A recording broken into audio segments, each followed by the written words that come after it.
French no luxury. Discover the all-new 252 DS Automobiles range at Hugo Luna Motors. Experience pure driving pleasure with DS Automobiles, the French luxury car company. DS's premium range stands out through its charismatic style, interior refinement, sophisticated technology and first-class comfort. Book your test drive today and discover the magic of DS Automobiles at hugolunamotors.ie.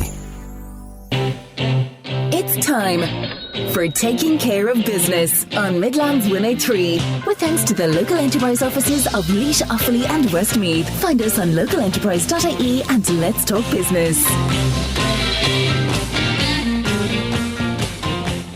Hello and welcome to this week's episode of Taking Care of Business. I'm Ronan Berry, this is Midlands 103, and coming up over the next hour, Brian Egan, the founder of Midlands-based DeepPurple AI, will reveal how artificial intelligence is levelling the digital playing field for our SMEs. So we're not talking big tech, big corporates, we're talking applying tech to your small to medium enterprise. Also, Benedicta Durcan of B&M and Paul Mahon from What Footprint will be here to discuss Accelerate Green. And you've probably come across Accelerate Green on the show in the past, but it's the programme that's helping businesses scale any business that's in that sustainability area, looking at creating high-skilled jobs and continuing to put Ireland at the forefront of climate solutions. That and a lot more coming up on the show this evening. If you want to join the conversation, you can do so quickest ways by text or WhatsApp on 083 3010 103, or you can email me business@midlands103.com. But we're going to stick in the Midlands, as we always do, to begin this evening. And if we think of Midlands, we think of business, we think at future opportunities, we often think of the Just Transition and the Just Transition Fund. And as it is, you'll know as well, people have been speaking a lot about the fund, how it's going to deliver for local communities, for the region, for businesses, for looking at businesses maybe and us to develop businesses in the tourism and hospitality sector, to name but one. Now, a recent report that was published by RT or on RT's website today talks about how sentiment and optimism in those very sectors is at an all-time low and has been for the last while. That in compared to 6 months ago, 49% of businesses are now less confident about the economy. And this is relating to businesses in the kind of experience industry. And yes, a lot of Just Transition Fund was kind of targeted and said it's going to be used to help develop tourism opportunities, hospitality opportunities, community projects. We see greenways. We see so many new endeavours come to the fore, much of which is publicised over the last couple of years. But what we need to realise as well is there is a process behind this. There's procedure. And so being awarded grant funding is just the start of that process. Drawing that funding down is clearly an important part of that. And what's come to light is there are kind of strong deadlines on that. Now, one deadline it looks to be has been moved a little bit thanks to the work of Midlands Northwest MEP Ciarán Mullooly, who has been an advocate for the Just Transition Fund and for making sure that companies can avail of it and make the best use of it. And recently he has got through some legislation that meant that the deadline for drawing it down has shifted a little bit. Let's find out if that's enough, and if you are an affected business, what you need to do straight away. Very good evening, Ciarán. Ronan, good evening. Good evening to you and to your listeners. Ciarán, talk to us about this deadline. It was fast approaching. You've managed to secure an extension on it. Yeah, that's correct. I suppose by way of background for people, Just Transition as a fund came late to Ireland. Nobody's fault here in particular. I suppose closure of power stations happened suddenly at the end rather than over a transition period, and the Irish government submitted an application to get into the fund. So whereas the Germans and the French and others had been operating the fund for a considerable period of time before us, Ireland was one of the late applicants. Therefore, a serious amount of funding was provided. In fact, there was 80 million from the European Community Funds and then matched by the Irish government. So there's 160 million euro in the fund.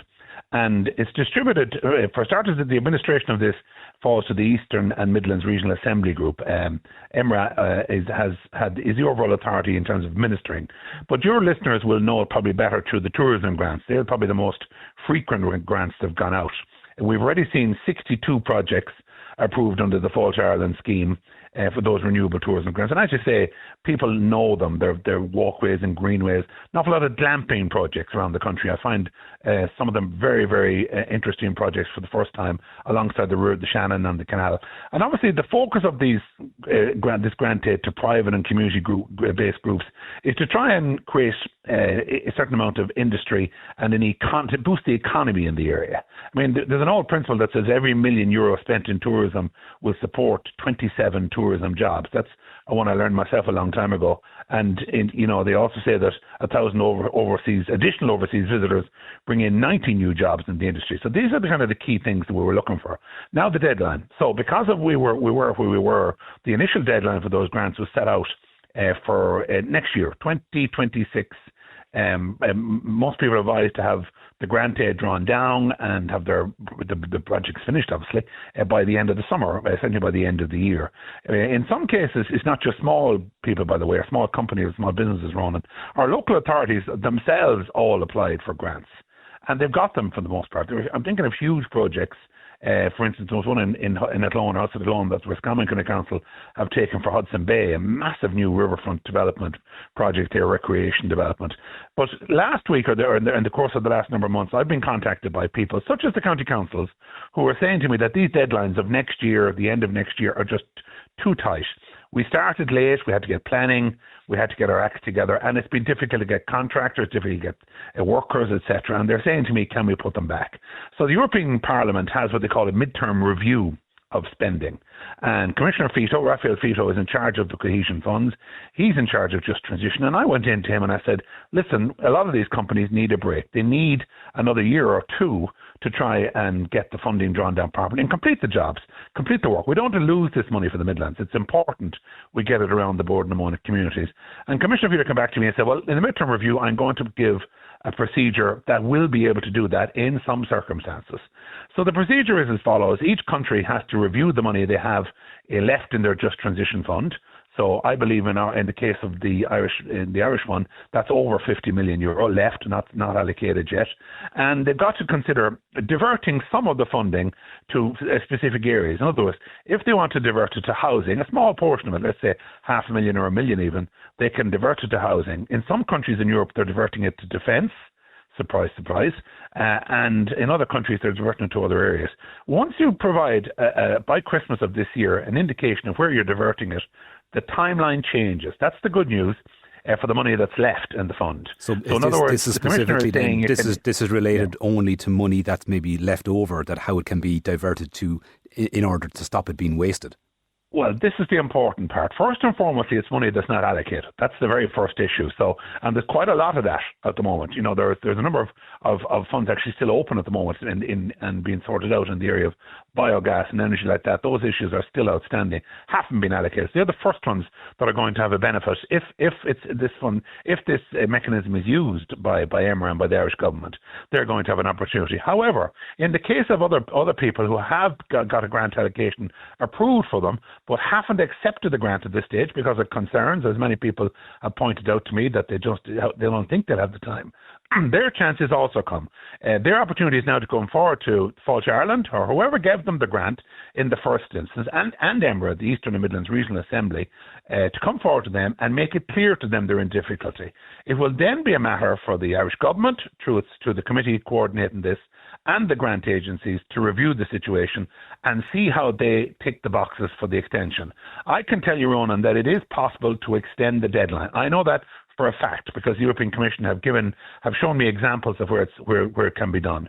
But at this point in time, it's a matter for the applicants first and foremost, the people who are looking for the money, and the people who are administering the grants to deal with that situation. They're the ones who have to make the decision. I won't be making that decision. It's up to the administrators of the fund to consider how many people they're going to have to look after, how many extensions are required.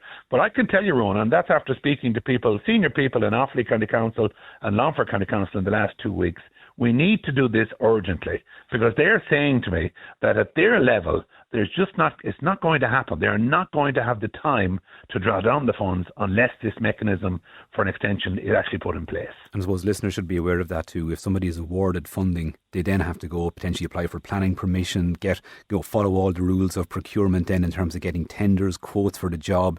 There's things like supply chain challenges and inflation also being quoted as reasons why people maybe have had to stall. When you factor all that in, you're also calling for some government responsiveness on this. What do you expect from our government to do now in order to ensure, again, that money isn't left behind? Well, the Department of the Environment is the overseeing body in terms of the Irish government.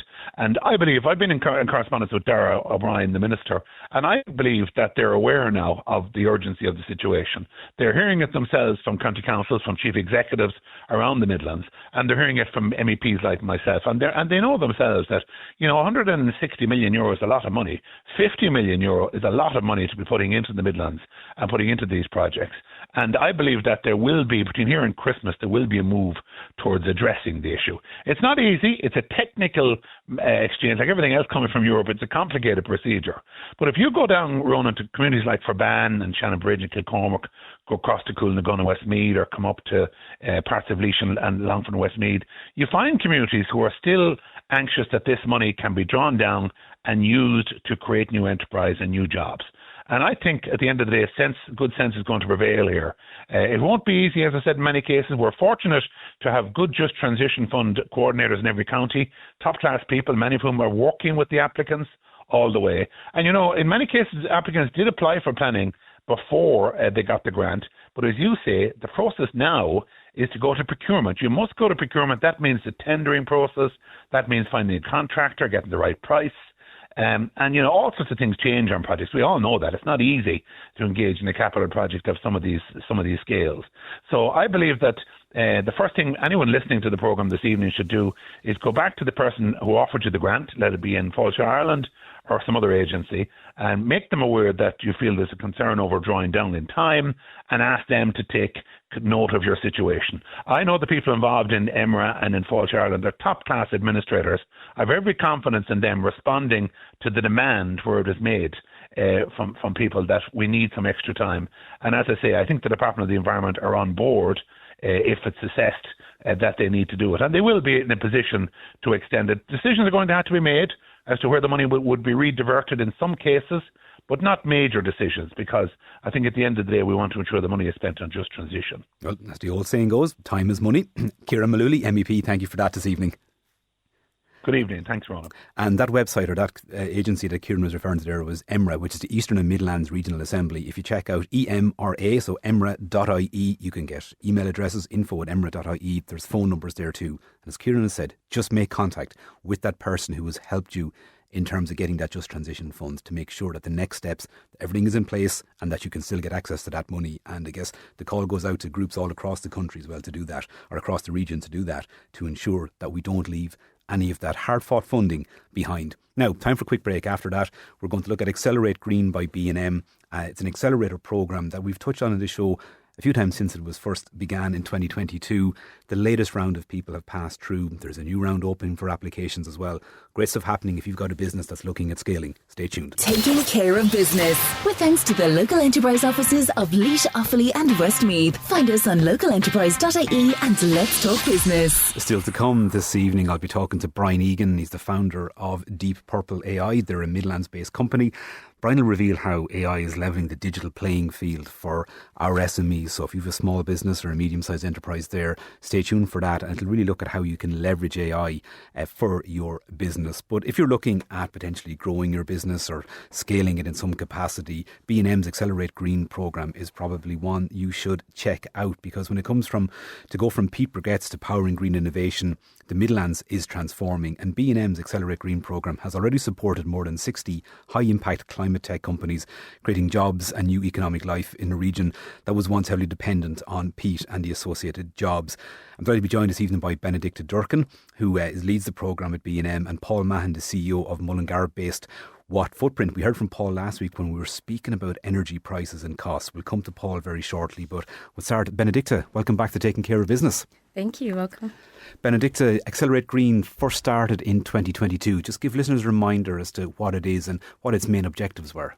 Sure. The B&M Accelerate Green programme is an executive accelerator that's targeting sustainability-driven companies. This came on the back of B&M's transition from brown to green, and wanting to support STEM companies who are pivoting into climate change solutions, as well as really high potential green tech companies who are in the startup phase by running such a program for that ecosystem.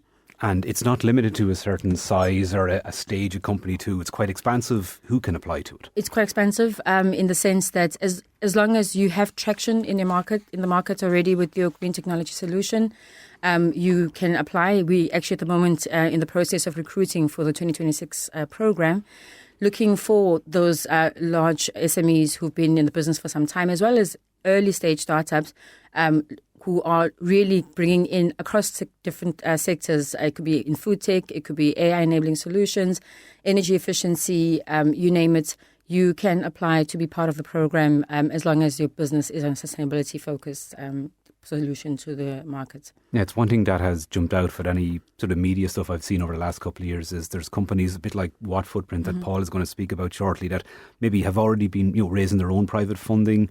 They've been through Enterprise Ireland programmes, various different agencies, and yet they're using Accelerate Green too.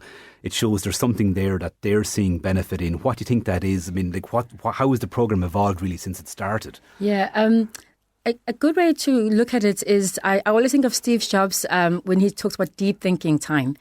I think a lot of the companies or founders and just leaders come onto the program because it allows them for that deep thinking on how to move forward in the strategy. So the program itself doesn't fund the businesses directly into injecting money. So the value they're gaining is the mentorship, very strategic, very bespoke mentorship on the program. It's an 8-module, very intensive workshops running fortnightly for 2 days. We have guest speakers during the lunches and dinners who are successful entrepreneurs, funders, industry leaders, and B&M senior leadership team that these company representatives can tap and access. And I think they found that very valuable. But the key one that we find time and time again in the reviews from the time it starts in 2022 to current latest cohorts is that what we're calling the cohort effect. We're finding that the businesses just really do gel well together. We often have 8 or 9 businesses per cohort, a nice small group that is able to really learn from each other, leverage each other's strengths. And we found people also going into joint ventures and building out solutions to go into market together because they've actually learned that even though they're coming from 2 different sectors, 2 different types of businesses, there's something there that they combined can bring into the market. And there's those kinds of strengths that they're finding on the program and just the guided mentorship and support. And ultimately, they're all focused on the same goal in terms of being more sustainable or reducing carbon emissions or reducing energy usage. And that's what I spoke to Paul Mahon, a co-founder and CEO of Watt Footprint. They're Mullingar based. Paul's a proud Offaly man. And they really are an energy intelligence company that, and if you listen to Paul last week, they've helped businesses cut electricity or energy costs by up to 30% in many instances too. Paul, again, you're a fast moving company yourselves. What was it attracted you to Accelerate Green? Yeah, I think for us, we were probably at a critical stage of the business. We were in development of a software platform, for 4 years really at the time, and it was a critical point for us. One that I liked was obviously the focus on sustainability, but the other was to challenge the business and challenge maybe the assumptions that we had of the space that we were kind of progressing within. And I think when you talk about sustainability, I think really to merely to move that needle, I think it does has to be business focused, and I think that kind of attracted us quite strongly to the programme as well, is that, challenging not just that you're trying to be sustainable from a business model point of view, does that actually stack up? And I think for a lot of sustainability businesses or people that are in that space, does it work from a business point of view? And just really allowed us to challenge, I suppose, where we were trying to get towards. Because undoubtedly you're busy people too, so choosing to put time into a programme outside of your typical day job, it's a big decision to make. It is massive, and I think, having to really lean into that then is quite important as well, because it is quite an intensive programme. There's some fantastic elements within it, and I think, as Benny's kind of mentioned in terms of the entrepreneurs that are brought in, but from your own personal point of view, it is quite intensive, and really to give it the time and respect that comes with that, I think you get what you put into it then as well, Were you noticing that there were challenges in trying to scale a company that is so focused on sustainability? I think for us in particular, our kind of, I suppose, sustainability is almost as a result of what we do. I know we spoke briefly last week in terms of the energy prices and the financial impact that has on businesses. So for us, I think there was quite a nice route for us in terms of financial element for business and trying to cut those costs. But sustainability was an after fact. But definitely, I think what can happen to sustainability businesses, and in particular, is that so focused on, I suppose, the good solution that comes from that, but maybe not potentially having the business model that comes with it. So I think for us, we were probably lucky in a sense that we had quite a strong business into that point in terms of how scaled it over the couple of years. But I can definitely see that there will be challenges for that, you know. So you did look inward as well at your own business model. Can you unveil what you discovered? Yeah, I would say maybe not to trust all of your assumptions in terms of what you make. And I think that's probably the big thing for me, is that probably one of the strengths I thought of the programme in particular was the cohort that was actually with us. Like, it's a founder-led programme, which I think is really, really important, because it's really peer-to-peer that you're with. You know, some businesses are very early stage in terms of our cohort, and then there was some that are, you know, maybe further on and have raised investment, and some people haven't raised investment. So I think, you know, listening to other founders in terms of how the challenges that they've had, similar to our own, and really starting to see, you know, maybe everything that you thought in terms of what you're doing mightn't be correct, and some things are. So I think being able to challenge that was very important. Yeah, and you can get that, maybe that peer-to-peer thing, and the fact it's founder to founder as well. Do you think, is there a point in any business's life cycle? So if you have an older business, are you more likely to maybe throw an eye towards sustainability and achieving that? Or if you're in young business, like, is it possible for a business to start out now and aim to be net zero? Or is that just such a huge task that it takes years of experience and maybe built up reserves to do that? I think in terms of actual businesses or people on the cohort, actual businesses just in general. Yeah, no, I think it is a challenge for a business to become net zero, but I think it's firstly to get the visibility, and I think what happens a lot is we can set, you know, great strategies to become net zero, but the actual actions in behind that and the deliverables are quite difficult. Like, it's a very fast moving industry. Like, talk about sustainability or just environmental in general. It's a very fast moving industry, you know, with AI and tech solutions that come out there. So I think for businesses to try and get their head all around that is quite difficult. So I think there's challenges in terms of that, and I think what we try to do in What Footprint is to simplify that as much as possible. Start to bring visibility, predictability, and then actually delivering on that actual net zero for business. So I think that's really the approach to take. When Paul speaks of predictability, before he came in, he was talking to me about monitoring a company's energy uses every minute. We might come back on that in a few minutes. That's the level of detail and minutiae that we're looking at there when it comes to making those real changes. Benedicta, this was probably something like, when you hear of business like What Footprints, Novoplast that we spoke to last week on the show, Beasol. I mean, there are some big, potentially game-changing businesses that are based in the Midlands, have been through Accelerate Green at this point in time. Is that a piece of the whole kind of brown to green strategy maybe that a lot of us weren't aware of at the start, and maybe its potential impact for the Midlands could be quite strong? Yeah, I think maybe people don't know that the Accelerate Green programme is birthed out of a just transition, I'd say, agenda.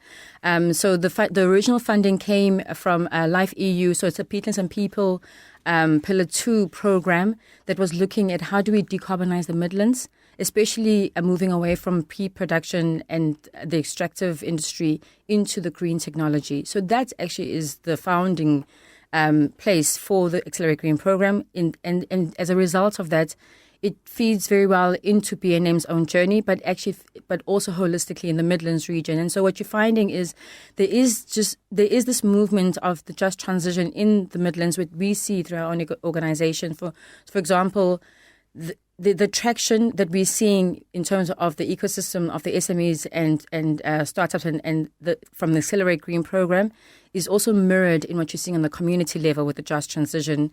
We had in July the launch of the Tullamore Decarbonisation Zone. All of those programs, they're actually all feeding into the same narrative, and that's what you need. You need that ecosystem, and B&M with renewable energy projects that are existing in the Midlands and are across the country, to allow for that economic activity, the value chain that births even more, say, Midlands-based startups, companies, innovators who see a gap in how they can play into this kind of market. Yeah, Ciarán Mullooly mentioned about, in tourism, how a certain amount of money invested in the local area can have a multiplier effect as well. So if we can do the same for companies looking to create jobs, long-term sustainable jobs, and grow businesses here in the Midlands, it has to be very positive for all. The good news is the 2026 programme is now open for applications. Yeah. Tell us how people can get involved. Sure. First place is definitely, if you go on our website, www.accelerategreen.ie, that's where you would find the application form. We are looking, as mentioned earlier, in terms of STEM companies. It can be further along on your journey, or as a startup, green technology solutions. The closing date for that being the 7th of November. And if thus far you may be sitting on the fence and wondering, is this for you or not? Hopefully Paul may have encouraged you. I dragged him along this evening. But there's plenty of past cohorts who can willingly share their experiences. And in fact, next week, Tuesday, in Dublin at Dublin Chambers, we have what we call an open night, where we'll have 3 alumni from from JTM Energy, who was in the same cohort as Paul, speaking. We have someone from also from a cohort in 2024, Restore Blue, Sarah Cosgrove, and we've got Conry Innovation, Margaret Ray as well, who will be sharing what their experience has been in the program. So for those who are in and around Dublin next week, Tuesday, on the 4th of November, they can also come into that evening, and it's an open session to ask your questions on how to apply for the program. So Accelerate Green, just look it up, get the website. Is it get an expression of interest? It's an expression of interest form that you fill out. Very simple form. The process is that we will close the submissions on 7th of November and then go into a filtering down of calling companies who will come in to pitch. So then post the pitching, then we look to close out offering the places by the middle of December. So it really kind of then flows on, so that come January 2026 we're ready to kick off with the program. Yeah, so whether somebody is startup or looking to scale, really just get that application in as well. It's a 12 to 16 week program typically. So it's running fortnightly. Give or take some weeks, it might be a bit stretched in between, from January towards the end of January till beginning of June, with a wonderful big showcase event of the conference in May. And the commitment, I think, as Paul was also alluding to, is that you get out of it what you put in. There is a lot of time commitment coming. We're coming out to Offaly. We have a beautiful facility, Accelerate Green building out in Bura, where the program takes place on those 2 days every fortnight. And you can go for a lovely walk at lunchtime and get a coffee from Ballycommon Bakehouse as well. Paul, would you reiterate what Benedicta has said there? If anybody that's possibly sitting on the fence or thinking, maybe this isn't for me or my business, what would you say to them?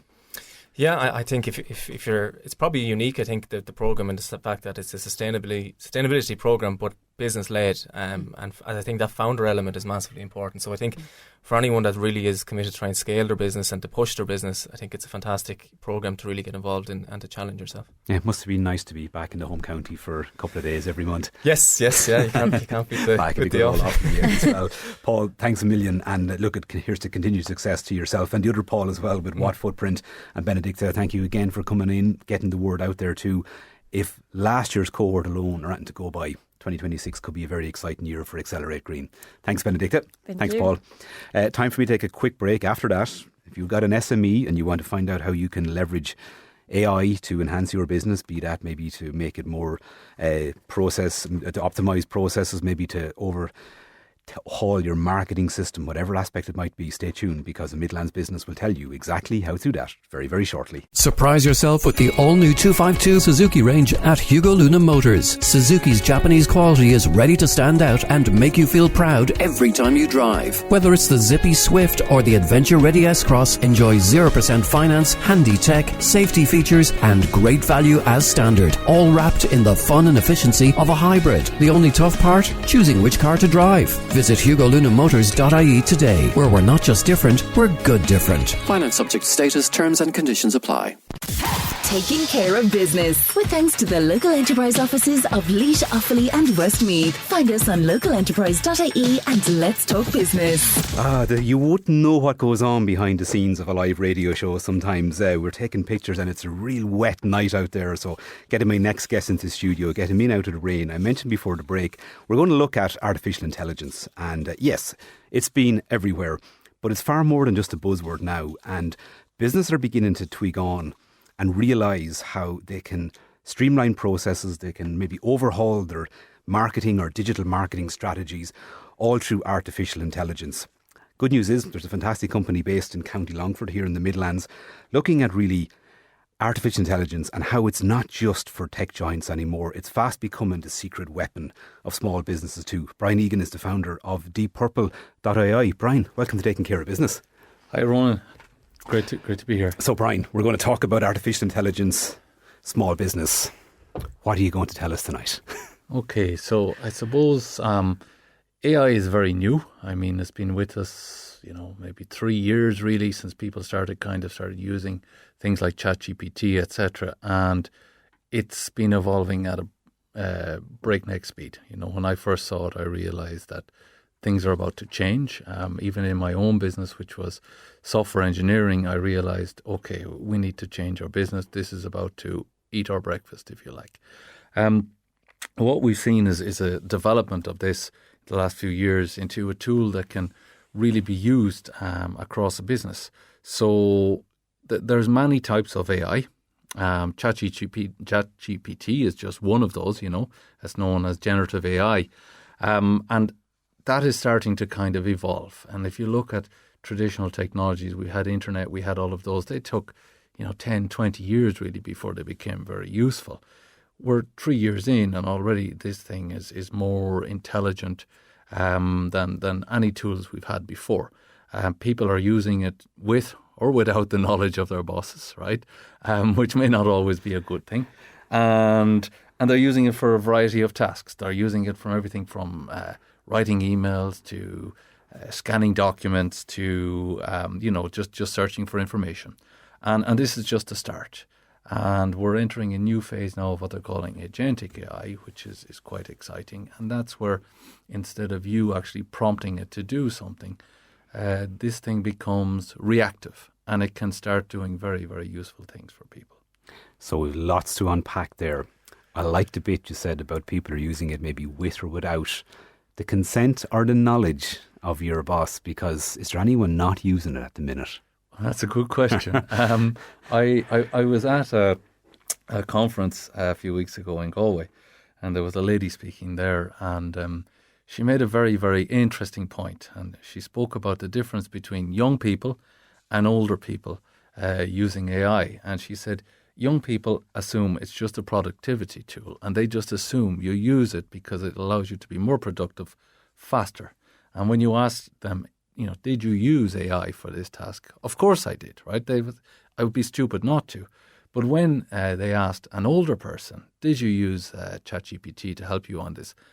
Oh God, no. No, we wouldn't do that. That's cheating, right? And so that was very much a generational thing into the differences of attitudes and how people understand these things. So I found that comment really, really interesting. Yeah.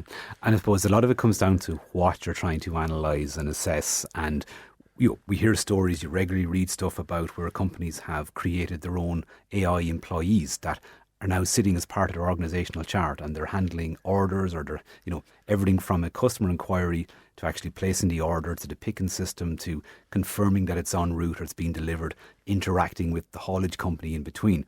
All of which I'm sure is doable, but it's probably not just the case of pressing a button or a simple generic prompt either. No, I don't think it is. We're still at the point where you need a human in the loop, right? So you still need to prompt it, but you always should. We're at the point where these things can still make mistakes. We've seen cases where, there's been large consultancy firms have created reports based on ChatGPT, and it turned out that, the information was nonsense, right? So you always still, at this point in time, you still need a human in the loop. So it can make the decisions for you, but you should confirm. And I think that's where experienced people come in. They will still drive this thing for a number of years.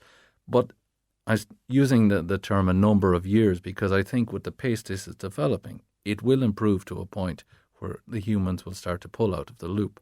But right now I'm seeing we're using it in our own business, and we don't let it do everything. We still have a process now where it basically reacts to what we want. It helps us do what we need, but we still need to use our experience and our know-how to guide it. Or sometimes it goes down the rabbit hole. We have to pull it back out and redirect it. Yeah, I know your own business, DeepPurple AI, focuses on data intelligence. We'll come back to that in a second, because when we talk about maybe consent, who's using it, if you are using an AI tool to streamline some operation in your company, keeping the human involved at least means there's a certain amount of knowledge retained. You're not putting it onto a system. Because nobody asks who actually owns all this information then. So if my company or one of my employees is just throwing information, be they sensitive documents, anything about tendering, personal information, just general information about the company into an AI tool, is there any awareness as to who actually owns that information once it goes out? No, and I think the AI companies, the LLM companies openly say, if you're using the free plans, well, they're going to learn and train on your data. What they do with that data, well, nobody really knows. However, if you sign your company up to a package, they say that they don't learn and train on that data. So, as a business, you probably have some kind of comeback if you're paying for it and people are inputting your sensitive information in there. And how comfortable are you putting sensible information when you don't know? And it's a really good point. There's various models. I mean, we're all familiar with LLMs like ChatGPT and Cloud and all of those things. But for bigger businesses who can afford it and who are very cost sensitive, you can also host your own models. There's a range of open source models. You can host them on your own computer systems and you can use those, for example. So I think we need more awareness as well of these things and the options that people have. So if you are a big company and you can afford to put the resources and the time into that, that's well and good. If we're an SME, irrespective maybe of the size or the scale of what you're doing, you probably are producing or gathering a large amount of data on a daily basis, be that around customers, processes, orders, supply chains, whatever it is. There's a lot there already to begin working with and applying AI. Yes, and I think that's one of the things I mentioned before, that AI is much more than just LLMs, right? It's more than ChatGPT. There's lots of fields of AI, from computer vision right down to data mining. And I think data mining is something really interesting that people aren't so aware of. So if you're a business and you have a whole lot of historic information, for example, you're a manufacturing business, you're going to have probably a lot of records on your productivity, your output, where things went wrong, where you were really producing well, the quality, all of that stuff. That can be really interesting for a business. And before this, it was a very intensive process to try and analyze years of data. But we're at a phase now where we have the technology where you can actually take all of that historical data, even if it's paper-based, and you can, feed it into one of those things, and you can start to identify patterns. And that might be, we see here that, our productivity was much lower in these dates, or, during a certain period, or when we were using different materials or whatever. And you can start to understand from that. And where you see those kind of anomalies, if you can't learn directly from that, you could say, right, well, this is interesting. We need to start recording a little bit more data. So it allows you to understand what you need to record better in order to get more business intelligence. And that business intelligence is what's going to put people ahead of their competitors.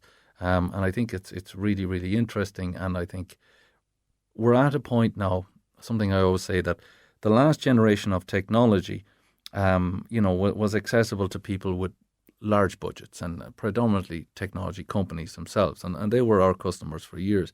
But I think AI has basically lowered the barriers now. So technology is much more affordable. And so companies who previously didn't engage with the last, digital kind of transformations, etc., now is a good time, because I think the cost and the barrier to entry is much lower, and it can benefit non-tech companies now. So the time is coming now for SMEs to really capitalise on that. I'm going to take a short break. Brian is going to stay with me in studio. We'll look more into this in just a couple of moments. Taking care of business with thanks to the local enterprise offices of Laois, Offaly and Westmeath. Find us on localenterprise.ie and let's talk business. I'm talking to Brian Egan here, the founder of DeepPurple AI. And before the break, Brian was talking about how AI now, it's no longer just the behest of the big tech companies or the large organisations. It's a tool or a system that many, many small companies and SMEs can leverage as well, to great effect if it's done correctly. And Brian even says before the break, it's almost like a leveller. It levels the playing field in terms of what companies are doing. Brian, any particular kind of case studies or uses come to mind that really showed you the power of AI for smaller businesses? I mean, yeah, we're working with a business at the moment. We haven't revealed the project yet, but it's in what I would say is it's in the construction industry, but in an area of construction which is a very ancient area of construction, right? It's long before mechanism and all of that, and we're basically helping that company to use things like computer vision and other efficiencies and data efficiencies to bring that business into the modern era and allow them to scale. And I think, when you think about, these are things people have been doing for thousands of years, and you can now apply these modern technologies to help them to do that in the field. That's really, really interesting. And I think that goes back to what I was saying. This is no longer just for tech companies. This is for everybody. I was listening to a podcast on the way down the car, and they were talking to a company in the US that's about to start scaling up production of robots to help people in the home next year. How that'll go, I don't know, right? But they're all AI driven, and it's moving fast, and that's for practical tasks around your home. I had a guy on the show a couple of weeks ago who went on an IDA scholarship to Japan and was working in factories where they were working on those very robots. So it's not that it's a new thing; it's been happening for a while. So it really does. As you said, like, you could have a business maybe with a business model that maybe is now outdated, that needs to be brought up to speed in order to make that business be competitive at least and guaranteed for the next generation or the next round of business. So AI is really unlocking that potential for companies. Is it all based on the data then? It's everything you can collect and how you can interpret that to drive it forward? No, it's not all just based on data. I mean, there's other things that it can do. For example, efficiencies in business. So lots of small businesses, they can't scale, but they need more efficiencies, right? Because scaling, often requires major investment. But what AI can allow you to do is to free up people to do other tasks. So if you have a lot of repetitive tasks and you have a lot of maybe digital systems, right, that are not connected, anything from, you might have an email system to a stock ordering system to, a work scheduling system, and maybe an email comes in. Well, what AI is able to do now is able to link those systems. So it's able to react to an email, and then it can maybe, check the stock, and it can schedule work for you. That means somebody who is doing that is now free to do something else that's less monotonous, right, and more productive. So it kind of will allow you to scale up your business without actually putting in a huge investment, right? And it allows people to work on stuff that they might enjoy doing more as well. And clearly an investment that could be really worthwhile. But like funding at this point can cover like 50 to 80% of AI transformation projects, even like Leo and I are in Enterprise Ireland funding. Something that business owners really should be looking into now, and at least bringing in that expertise to ensure the system you're using, that your data is protected, it's the right fit for your company then. Yes, there's a lot of different programs, I think, or schemes available from both Leo and Enterprise Ireland, and indeed even the IDA and all of the funding bodies.